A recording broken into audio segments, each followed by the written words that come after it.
Bonjour Ambre, je suis vraiment ravie de t'accueillir. Bonjour à toutes qui nous regardez, que ce soit le jour même de l'apparition ou dans les jours qui suivent. Bienvenue dans cette troisième édition du Sommet Pause Libre. Et le thème de cette édition, je le rappelle, c'est retrouver son énergie pour apaiser son esprit avec l'objectif bien, de sortir de l'épuisement ou d'éviter l'épuisement, tant qu'à faire, et redevenir soi. L'idée de ce sommet, bien, c'est d'offrir aux femmes une respiration avant la fin de l'année, un espace pour souffler, et ça tombe très bien aujourd'hui avec Ambre, se reconnecter à soi-même et pourquoi pas trouver des clés concrètes pour améliorer, alléger leur quotidien. Et donc je suis particulièrement heureuse d'avoir avec moi Ambre aujourd'hui parce que son approche justement autour de la respiration s'inscrit parfaitement dans cet esprit de la douceur, du souffle, voilà. Alors merci d'être là et de venir partager ton expérience. Et je vais te laisser te présenter qui tu es et puis après, quel est ton lien au souffle, justement. Ok, très bien. Bonjour Ludivine, et bonjour à toutes. Merci beaucoup pour ton accueil, c'est un plaisir d'être ici. Donc moi c'est Ambre Dissot, je suis naturopathe spécialisée dans les troubles digestifs, la gestion du stress et du poids, et également le soutien de la thyroïde. Je suis également coach en respiration, c'est pour ça que je suis ici aujourd'hui pour présenter un petit peu des outils autour de la respiration et puis en parler. Donc j'accompagne les femmes qui se sentent épuisées, dispersées, qui sont en mode survie, vraiment à se recentrer, à retrouver de l'apaisement et à se reconnecter à leur élan vital. Et tous les troubles que j'accompagne, que j'ai cités avant, ont un point central pour moi qui est vraiment un déséquilibre du système nerveux. Donc je suis persuadée en fait que le souffle vraiment peut être un outil transformateur pour tout le monde en fait. Et comment, donc mon lien au souffle, comment la respiration est entrée dans ma vie, bon ça a commencé avec l'école de naturo, mais j'ai moi-même pratiqué la cohérence cardiaque, la petite bille qui monte et qui descend, et j'ai senti, chez une personne hyperactive comme moi, vraiment un switch. Et au bout d'un moment, je me suis dit, waouh, c'est un peu rengaine, ce truc de la bille. Il y a sûrement d'autres choses, on peut sûrement faire plein de choses. Et j'ai commencé à expérimenter plein d'autres techniques, à me former. J'ai jamais arrêté. Là, ça fait à peu près 6 ans que ça fait partie de mon quotidien.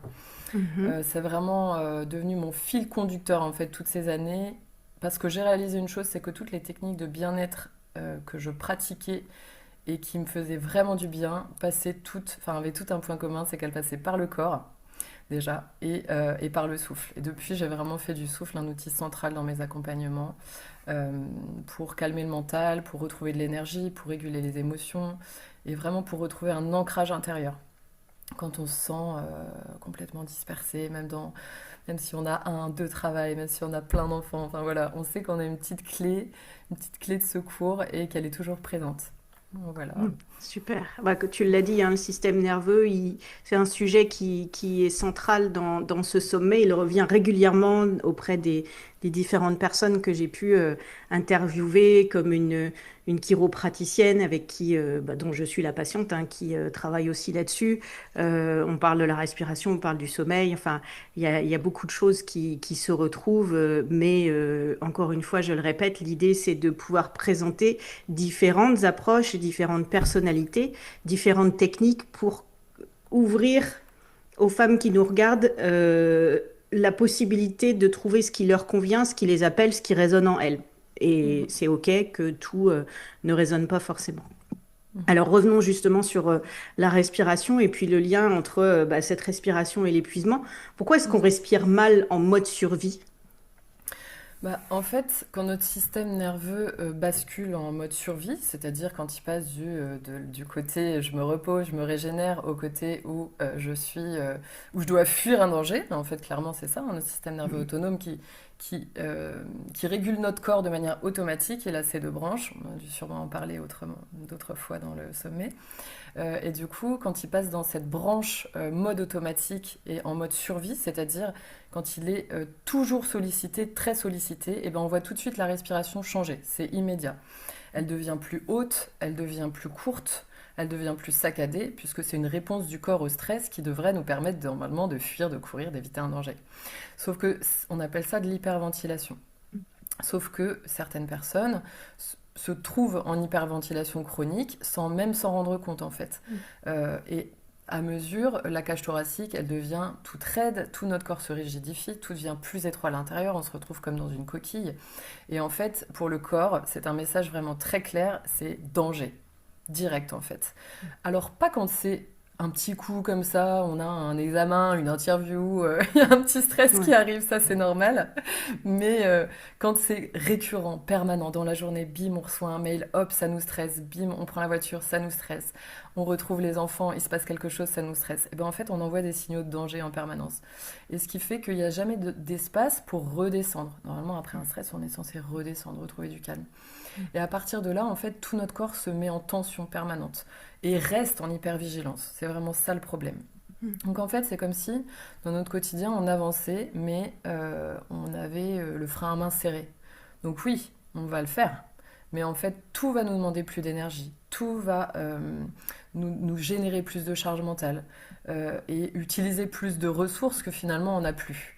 Donc voilà en fait ce qui se passe quand on est un peu en mode survie Ouais, parce que le dans mode notre quotidien. survie, il était, il y a once upon a time, il y a très longtemps, il était pour qu'on puisse échapper au tigre à dents de sabre qui nous bouffe pas. Et le cerveau imaginait à tout à fait bonne raison que c'était un vrai danger. Et aujourd'hui, le cerveau, il identifie le danger comme les petites agressions du quotidien, quelqu'un qui vous a coupé la route. Les demandes incessantes des enfants, la charge de tout ce qui peut se passer dans une maison au quotidien, les injonctions sociales, on devrait, il faudrait que je fasse ci, il faudrait que je sois Mm, comme ça, et pourquoi je fais pas plus, et machin, et j'ai pas le temps, et voilà. Et tout ça, en fait, c'est mm, des micro-agressions, et quand tu disais, c'est ça qui fait qu'on n'a pas l'occasion, notre système, mm, il n'a pas l'occasion de se réguler, de revenir en mm. pause un petit peu. Et du coup, ça a quoi comme conséquence sur le mental, Mm. l'anxiété, l'émotionnel? Alors, ça a des conséquences déjà quand on parle du système nerveux. Moi, j'aime bien parler en priorité du corps parce que souvent, quand je parle de stress avec les personnes, elles me disent: «Oh non, non, moi je suis pas stressée, tout va bien.» En fait, quand on pense stress, on pense anxiété, rumination, mais ça se manifeste pas toujours comme ça aussi. Ça peut se manifester au contraire par de l'incapacité à se poser, par se sentir dans l'urgence. Et du coup, ça vient générer des troubles, surtout principalement au niveau du corps, comme une fatigue persistante, l'impression d'être toujours au bord. Ça peut se manifester aussi, je le vois beaucoup, moi, sur des troubles digestifs. Puisque le mode repos, c'est aussi le mode de la digestion. Donc quand on est toujours dans le mode actif, la digestion, elle est complètement mis au repos. Alors oui, avec la pesanteur, il va finir par se passer quelque chose, mais Ouais. clairement, ça trouble vraiment toute la digestion. Ça peut être aussi physiquement des tensions dans la cage thoracique, dans la nuque, dans le diaphragme. Euh, et puis, au niveau émotionnel, ça pourrait être un mental qui tourne en boucle, une difficulté à s'assumer, à poser des limites, à dire non, puisqu'en fait, tout est déjà tellement trop que finalement, le conflit, se positionner devient beaucoup plus difficile. Euh, et puis aussi, hein, pour revenir un peu sur le plan physique, ce que je vois beaucoup, c'est les troubles du sommeil Mm, et les troubles du cycle menstruel pour la femme, mm, clairement associés à une dérégulation du système nerveux et un stress chronique. mm, Et ces personnes-là, c'est pas forcément qu'elles respirent mal en fait, c'est que leur corps fait ce qu'il peut pour survivre à un rythme qui les dépasse. C'est vraiment de cet ordre-là en fait, parce que des fois, alors oui, la respiration elle devient haute quand on stresse, mais je vois des personnes qui sont dans cet état-là et qui pourtant manifestement n'ont pas forcément cette respiration haute, cette respiration saccadée. Ça vient après en fait, ça vient quand le mm, corps il est tellement en tension que finalement il trouve plus d'espace nulle part. mm. Et c'est bien que tu commences par l'idée du corps, par cette notion-là, parce que dans notre société, j'ai envie de dire occidentale, c'est vraiment pas un automatisme d'écouter ou une intuition qu'on a perdu d'écouter les mots de notre corps MAUX, parce que on n'arrive pas à, et j'en suis, je peux témoigner que au cours des deux burn-out que j'ai fait, c'est des signes que mon corps m'a envoyés et que pour moi, j'avais un problème de sinusite alors que j'avais rien, mais je me suis fait soigner 3 fois pour une sinusite qui n'existait pas. ou des problèmes de dos bloqués à plus pouvoir se lever et pour comprendre une fois une fois après avoir rentré dans le mur, Mm. que j'ai fini par comprendre, à côtoyer, à écouter des gens comme toi, comme les autres personnes qu'on a pu, qui sont interviewées dans le sommet, de comprendre que le corps parle Mm. déjà Mm. avant que le cerveau comprenne. Le cerveau Mhm. conscient, j'entends. Donc, euh, c'est vraiment important cette notion de reprise en conscience de retour à son corps pour dire, OK, là, et on en parle assez des symptômes, tu parles du sommeil, des difficultés Mm. de sommeil ou des difficultés de digestion, ça, je suis persuadée Mm. que ça parle à énormément de personnes qui nous regardent. Mm. Et alors, vas-y. Ben, vas-y, je t'en prie. Et bah, je voulais te demander en quoi, justement, la respiration peut devenir un point d'ancrage. Mm. Bah, en fait, du coup, ça va compléter ce que je disais avant aussi, c'est que le nerf vague, notre nerf vague, celui qui, le plus grand nerf du système du repos, du système parasympathique, a vraiment un rôle essentiel à jouer dans tout ça en fait, parce que c'est lui qui régule le stress, c'est lui qui régule la digestion, le calme intérieur. Euh, c'est celui du repos, du relâchement, de la régénération. Et vraiment, normalement, cet état du système nerveux, il a besoin d'une pause toutes les heures 30 de 10 minutes pour permettre au corps de retomber, de relancer la digestion, de se régénérer un peu, ce qui nous permettrait en fait de tenir toute une journée en étant bien. Mm. C'est là que devrait apparaître un bâillement. Mais là, en fait, on est tellement en stress en permanence que plutôt, si on sent qu'on baille, si jamais on se sent fatigué, plutôt que s'autoriser une pause, qu'est-ce qu'on va faire? Bah, on va aller boire un café et serrer les dents, quoi. Mm. Du coup, le problème, c'est qu'on se déconnecte, on coupe totalement le contact avec le corps. C'est ce dont tu parlais avant. Mm. Et au bout d'un moment, il envoie plus de signaux. Et un jour, il va envoyer un truc aigu, un gros truc. Et là, on n'aura pas le Qui choix, nous en met à fait. plat. Voilà, c'est ça. Exactement. Mais la bonne nouvelle, c'est que la respiration, c'est le premier levier. C'est quand on dit à notre système nerveux, calme-toi, ce serait bien hein, qu'on ait un bouton on-off, mais on n'a aucun accès J'en pour rêve. ça. Par contre, le premier levier pour moduler le système nerveux, c'est le souffle en fait. C'est une porte d'entrée consciente que l'on peut avoir et que l'on peut prendre vers l'apaisement. Et du coup, pour répondre à ta question, le souffle, c'est vraiment, c'est comme un territoire intérieur en fait où on peut revenir quand le mental sature, quand le corps déborde et quand la charge du quotidien prend toute sa place. Alors, c'est un exercice hein, d'y revenir. Mm. Mais quand on prend conscience et qu'on se rend compte des bienfaits que ça fait, ça devient vraiment un refuge en fait. Et prendre 5 minutes pour respirer, c'est pas se poser, c'est vraiment offrir au corps un espace où il peut se sentir en sécurité et c'est lui dire je te vois, je vois tout ce que tu as fait pour moi, je sais tout ce que je te demande, je te sens et je t'offre vraiment ce temps en fait. Alors oui, ça peut être inconfortable puisque notre système nerveux, il se méfie de tout ce qui est nouveau. Il préfère rester sur des choses connues, sur des mécanismes connus, même s'ils ne sont pas bénéfiques pour nous, même s'ils nous Mhm. mènent à l'épuisement. Mais vraiment, avec quelques minutes par jour, euh, avec beaucoup de douceur en fait, on n'y va pas toujours comme ça, là, avec force. Et ben, on voit que quand il commence à comprendre que c'est un espace de sécurité, il y a des nouvelles voies neuronales qui se créent en fait. Mm. Ça a été prouvé. Et du coup, progressivement, le corps, il peut reconnaître cette expérience comme quelque chose de sûr.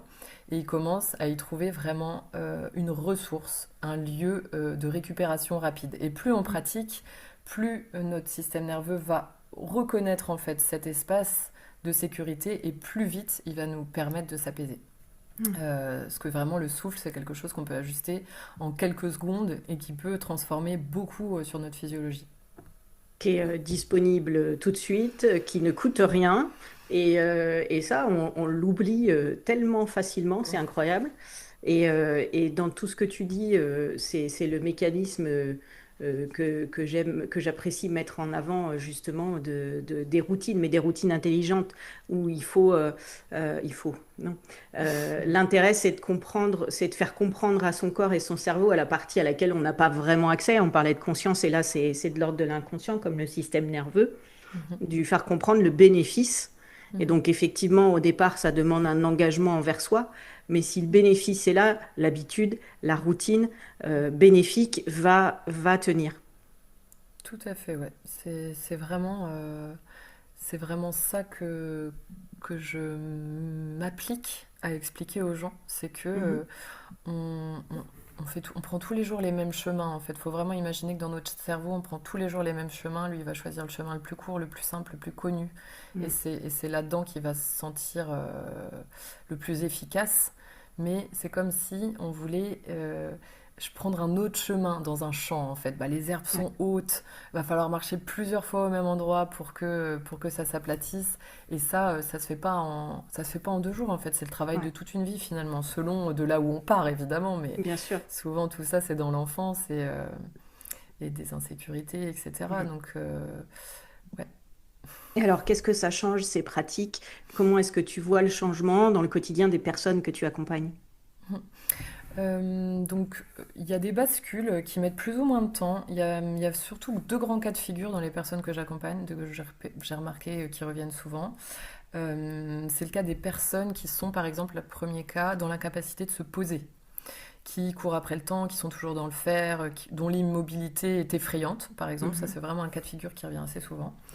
Et du coup, justement, en intégrant pas à pas des pratiques sans forcer, des pratiques quotidiennes simples, peu à peu, elle retrouve en fait du calme, l'envie, enfin un calme intérieur, ça s'exprime Mhm. vraiment, enfin ça vient vraiment à l'intérieur, parce que c'est une sensation, hein, quand on court partout, on a l'impression d'avoir un train à prendre en permanence, c'est une sensation vraiment très désagréable et qui peut nous habiter même si on est assis sur notre canapé en fait. Mhm. Et donc vraiment, elle relate d'une sensation différente à l'intérieur, qui les sort aussi de la productivité à tout prix, de l'urgence du je dois, du il faut. Elles peuvent dire aussi que leur rythme s'apaise, qu'elles retrouvent du temps pour elles et l'envie de le prendre. Des petits rituels qui leur plaisent. Et surtout, ouais, une sécurité intérieure qui change leur mode de vie, quoi. Et leur Mhm. façon de ressentir leur vie, de vivre les mêmes choses dans leur quotidien, peut-être, Mhm. mais avec beaucoup plus d'apaisement. Donc Ouais, ça, c'est le premier cas. Mais on est d'accord, hein, ça prend du temps, hein, c'est ce qu'on disait avant. ouais. Et le deuxième cas, ouais, c'est des clientes qui ont le souffle très court, toujours en tension, essoufflées, étriquées dans leur corps. Ça peut vraiment être aussi des problèmes de tension cardiaque, de prise de poids, etc. Tout ce qui tourne autour du stress que ça génère en fait et Mhm. des maladies métaboliques. Et ben là, on voit que en respirant tous les jours, en redonnant de la mobilité au diaphragme, de la douceur au système nerveux, on voit que leur respiration commence à devenir plus ample. C'est aussi des personnes qui ont des troubles du sommeil, etc. Leur respiration s'est agrandie, elle est plus ample, plus profonde. Et on voit tous les marqueurs de stress diminuer à ce moment-là. Donc c'est des personnes qui vont potentiellement prendre du poids, avoir une meilleure façon de s'alimenter aussi, un meilleur sommeil. Et ouais, elles se sentent vraiment plus présentes, stables et plus capables. Parce qu'il y a tout ça aussi, hein, quand on se sent dépassé, on se sent plus capable. Donc la bascule, ouais, c'est ça, c'est vraiment retrouver sa puissance, hein, j'ai envie de dire, plutôt que d'avoir l'impression d'être mené par la vie ou que le train nous passe dessus en permanence. Je dirais que c'est ça le changement le plus marquant. Ouais, bah oui, on en rêve hein, quand on entend ça. J'imagine que pas mal de femmes se disent, ah, ça peut exister et c'est Mm. possible en fonction de toutes les personnes que vous avez pu voir dans les interviews. N'hésitez pas, et encore une fois, l'idée ici, c'est pas forcément de vendre des prestations, je le répète quasiment à tous les interviews. L'idée, c'est vraiment de vous dire que l'accompagnement peut vraiment aider et faire la différence dans la situation où on est. Ça ne veut pas dire que c'est pas faisable toute seule. Mhm. C'est pas la question, c'est pas que c'est pas faisable, mais c'est beaucoup plus long. Et comme c'est un travail qui demande, enfin, comme ça demande du travail, parce que tu le disais, l'idée c'est de créer des nouveaux chemins neurologiques. C'est comme si on te disait, ça fait 20 ans qu'on te dit que ça c'est noir, et en fait là, tu découvres que c'est bleu. Bon bah voilà, le cerveau faut qu'il se mette en phase quoi. Et Et donc, pas hésiter à joindre pour toutes les corps de métiers que j'aurais pu présenter, aborder, aller chercher de l'aide, aller demander de l'aide. Ça n'est pas une faiblesse de demander de l'aide. C'est au contraire, je pense, faire preuve de courage, de savoir qu'on a besoin d'aide et que d'aller chercher cette aide. Surtout, on n'est pas toute seule, parce que si vous êtes Mhm. toutes là aujourd'hui, souvent, les femmes, elles ont ce sentiment de solitude. Je l'ai eu aussi se dire, Mhm. mais je me sens tellement seule, je me sens seule en famille Mhm. avec toute cette charge. Et en fait, ben non, on est tellement nombreuses à ressentir la même chose. Donc vraiment, n'hésitez pas, c'est tout à fait possible. Et vous pouvez contacter, on en parlera tout à l'heure, Ambre et tout ça. Voilà. Justement, est-ce que tu as des pratiques à partager ou je crois que tu as aussi un cadeau à faire? Ouais. Bah ouais, je peux proposer une petite pratique rapide Hmm. pour revenir dans le corps, quand le mental prend trop de place ou quand il y a une émotion forte, quand on se sent vraiment submergé d'un coup, Mhm. pour ramener, enfin, une pratique qui va aider à décharger le système nerveux, à ramener un petit peu de mouvement et à calmer un peu l'hypervigilance. Euh, donc, il y a enfin, c'est un petit enchaînement. J'y Vas-y. vais, ouais. Ouais, ouais, vas-y. On peut déjà, quelque chose que j'aime beaucoup quand on sent qu'il y a beaucoup de nerfs, le corps il a besoin de décharger d'abord. Parce que Mm. si on te dit respire et qu'en fait t'es juste comme ça, bah, il va rien se passer. Voilà. Il y a vraiment besoin d'un espace pour revenir au corps avant d'accéder à la respiration et pour décharger le trop-plein. Donc ce que j'aime bien faire, moi, c'est vraiment tout ce qui va être de l'ordre de je relâche. Donc en fait, on Mm. peut inspirer, lever les épaules, tout crisper et en relâchant, on met vraiment l'intention de laisser partir. On sent le poids des épaules, on sent le poids des mains, donc on peut faire soit 3 fois. On inspire toujours par le nez, on crispe le visage et voilà, avec un sourire, un soupir, un sourire et un soupir. On peut faire ça une dernière fois. On crispe le visage, les épaules et ok. Et ensuite, on peut faire un petit exercice de respiration. Une fois qu'on a fait ça, on va inspirer en 4 temps. Donc on inspire toujours par le nez. On fera une petite pause enfin, on inspirera d'abord en 4 temps, donc 2 temps dans le ventre, 2 temps dans le thorax, en faisant une petite pause entre les deux. Je peux te guider là-dessus. Ouais. Et puis ensuite, on restera un petit peu poumon plein. Le fait de rester poumon plein, ça va créer un espace, une zone de pause au niveau du cerveau. Et ensuite, sur une longue expiration, sur un long soupir, on viendra relâcher tout ça. Donc Ok. ça pourra donner ça, Tinti, si tu as envie de le faire quand tu es Bah, prête. vas-y. D'abord, prends une inspiration pour rien par le nez, suivi d'une expire par la bouche naturelle. Et sur 4 temps, par le nez dans le ventre, inspire. 2, reste. Et plus haut dans le thorax, 3, 4. Et reste ici, poumon plein. 2, 3, 4. Et tout doucement, expire dans un long soupir par la bouche. Il peut y avoir un son jusqu'au bout. Expire jusqu'au bout de ton expiration. Vide complètement les poumons. Et on peut le refaire encore une fois. Par le nez, 2 temps dans le ventre, j'inspire. Pause. Plus haut, 2 temps dans le thorax, j'inspire. Pause. 2, 3, 4 et tout doucement par la bouche vers le bas tu expires, tu relâches les épaules, la mâchoire et jusqu'au bout de tes expirations. On peut le faire une dernière fois. Par le nez dans le ventre, j'inspire. 2, pause ici. Et j'inspire un peu plus au thorax. 2, et pause ici. 2, 3, 4 et tout doucement t'expires, t'allonges et s'il y a un son qui sort, c'est ok, tu relâches vers le bas. Super. Et tu peux poser une main sur ton ventre, une main sur ton sternum et juste ici observer. Qu'est-ce que je sens maintenant Les à épaules qui sont l'intérieur? descendues. Ok. Ça fait du bien. Ouais. Voilà. Mm. C'est voilà, ce truc de le petit outil pour décharger avec les épaules, j'aime bien le faire. Après, on connaît le checking, hein, quand on se met debout, on se laisse secouer. C'est un outil, on appelle aussi ça le polychinelle. On se met sur les talons et puis on se secoue. Voilà, on laisse tomber toutes les tensions et ensuite seulement on peut vraiment, quand on a un gros stress, notre respiration est assez activée. Donc ça sert Mm. à rien de vouloir étirer les expirations tout de suite. C'est pour ça que le fait de faire des pauses, poumons pleins, ça nous permet de reprendre le contrôle déjà de notre respiration. Et ensuite, on peut pouvoir expirer sans que ce soit trop inconfortable. Parce Mm. que si on commence par vouloir pousser le souffle direct alors qu'on est comme ça va pas du tout marcher. On va se mettre complètement en stress, le corps va se mettre en panique.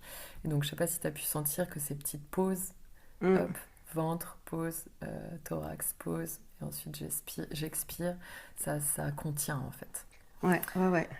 Non, c'est vrai C'est- parce que l'expiration, souvent, c'est effectivement, j'ai trouvé que facilement, elle se faisait longue, tu Oui, vois. Parce qu'il y ouais. a des fois où je vais expirer si j'ai pas forcément fait enfin, pour avoir essayé, c'est pareil, ça fait des années ou plusieurs fois que Mm. j'essaye et ah, je voudrais bien souffler Ouais, plus, mais il n'y a plus rien en fait.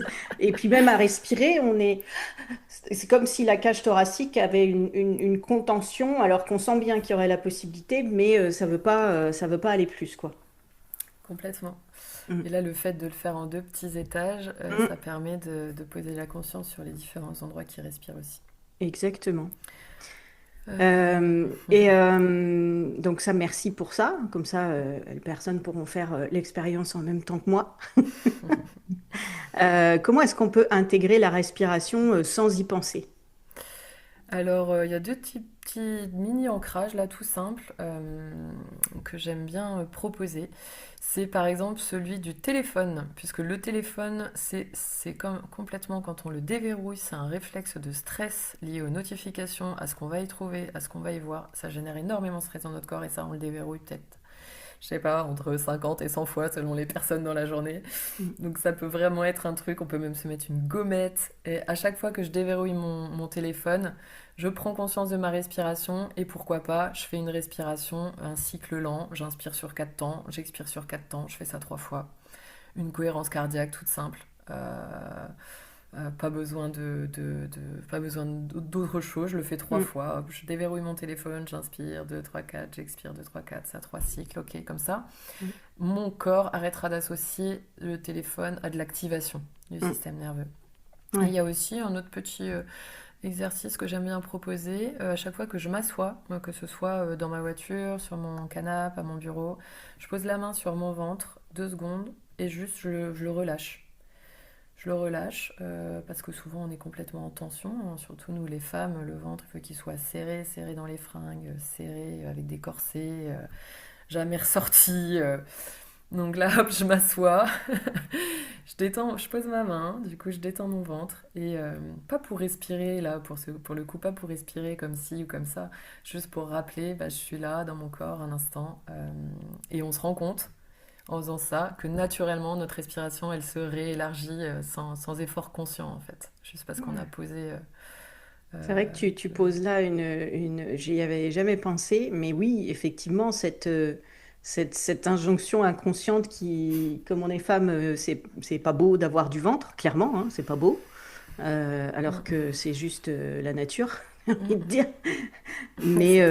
Mais ouais, ça fait plaisir d'entendre ça parce que tu vois, même moi, je l'avais pas réalisé que juste des fois détendre le ventre parce que on est coincé depuis l'adolescence peut-être avec Mm.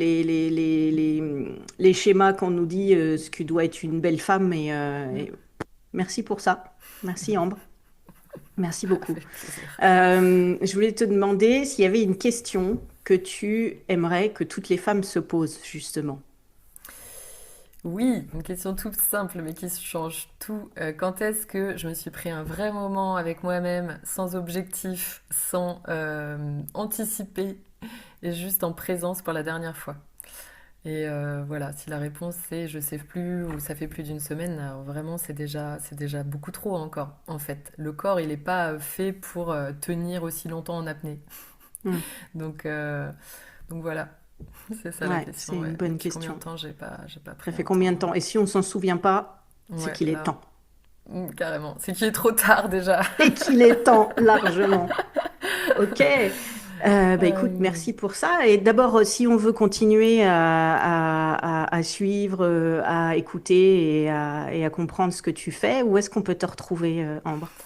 alors j'ai créé ce que j'appelle une communauté Respi Mhm, en ligne. Donc je partage, elle est gratuite, 100% en ligne.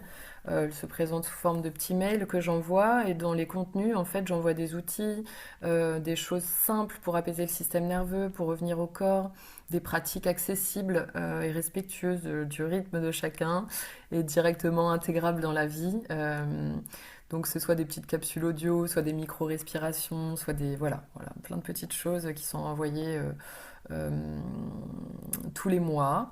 On y trouve aussi mes propositions d'ateliers en présentiel, donc en Ille-et-Vilaine dans le 35, où j'interviens à pas mal d'endroits, et également mes propositions en ligne. J'ai pas mal de mhm. propositions en ligne, donc que ce soit des ateliers pour respirer, que j'appelle Respire Relax, où on respire pour s'apaiser, où je pratique aussi le breathwork, qui est une respiration un peu plus intense, qui permet là pour le coup d'aller court-circuiter le mental, laisser parler le corps. C'est une sorte d'auto-hypnose où voilà, on vient ouvrir les portes vers l'inconscient. Ok. Euh, j'ai aussi un programme annuel sur 10 mois où j'accompagne en ligne les personnes pour apprendre dès le début en fait vraiment à respirer, à revenir au corps. Voilà, ça c'est vraiment un accompagnement assez long, mais ça fait 3 ans que je le propose. J'ai une chaîne Insta et YouTube, peut-être que tu mettras les liens quelque Tout part, à fait, où on je mettra les liens propose, sous la vidéo. super, où je propose pas mal de petites guidances gratuites. Et puis,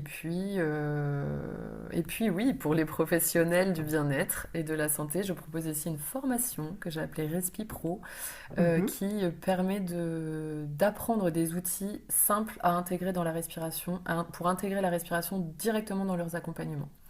Donc l'idée c'est d'apprendre à utiliser des techniques simples en fait en fonction de ton travail euh, pour rendre plus efficace, pour mhm. potentialiser, enrichir en fait ces séances, que ce soit pour un massage, pour une séance d'hypnose, pour une séance de kinésio ou n'importe quoi. En fait on peut permettre quand on ramène les gens au corps en quelques minutes avant notre séance. Je parle notamment de ce que je fais du massage aussi. Des fois, il y a des personnes qui en 1 heure n'arrivent pas à revenir en fait, hein. Et ben, il suffirait de ce petit créneau de 5 minutes où on les ramène au corps à travers la respiration Ouais, pour potentialiser l'effet de la séance. Et du coup, voilà, j'ai aussi cette formation que je propose maintenant très régulièrement. très bien. Bon, eh ben, Donc, ça vous laisse pouvez le vous... choix aux personnes qui nous regardent pour Mm, déjà aller voir ce que tu proposes. Et puis, absolument. bah, on arrive à la fin de cette Mhm. interview. Merci Merci infiniment, beaucoup. Ambre, pour tout ce que Mhm. tu as partagé. C'était concret, c'était plein de bienveillance, plein de douceur. Et puis, pour toutes celles qui nous regardent, eh ben, vous pouvez retrouver Ambre, donc là où elle vous l'a dit, et tous les liens seront sous la vidéo. Je vous invite vivement à aller découvrir ce qu'elle propose. Merci encore d'avoir pris ce temps, Ambre, pour contribuer à ce sommet. Et pour toutes celles qui nous regardent, eh bien, je vous retrouve très rapidement dans une prochaine interview. Merci. Merci beaucoup.